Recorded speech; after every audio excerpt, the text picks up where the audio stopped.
18 yoshimda Toshkentga keldim. Meni nimalar kutib turishini bilmasdim.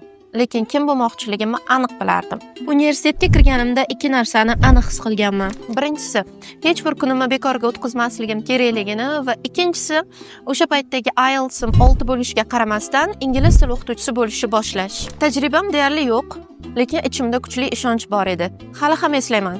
Toshkentdagi birinchi kunim. Kichkina qiz, katta orzular bilan. Qizig'i shuki, ingliz tili o'qituvchisi bo'lish haqidagi kuchli xohishim ish izlashga undadi. Toshkentdagi o'quv markazlaridan biriga rezyumim topshirdim va 2-3 kun ichida intervyu belgilandi. Boshida qabul qilishlarini bilmasdim, lekin meni qabul qilishdi. Na rezyumim, na tajribam tufayli, faqatgina ichimdagi olov tufayli. 18 yoshimda men o'zimdan kattaroq, tajribaliroq va aqlliroq odamlarga dars berishni boshladim. Va bilasizmi nima bo'ldi? Men ular bilan birga o'rganib bordim. Har kuni yangi darslar, yangi xatolar va yangi muvaffaqiyatlar. 4 yil o'tgach, men minglab talabalarga dars berdim. Toshkentdagi eng nufuzli o'quv markazlaridan birida ishladim va o'zimni kichik dunyoyimni yaratdim.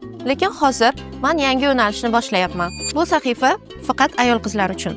O'qishni sevuvchi, orzu qiluvchi, xato qiluvchi va qayta urinishdan qo'rqmaydigan ayol qizlar uchun. Va shu bilan birga ingliz tilini o'rganmoqchi, o'ziga ishonchini oshirmoqchi va eng yaxshi versiyasini yaratmoqchi bo'lgan ayol qizlarimiz uchundir.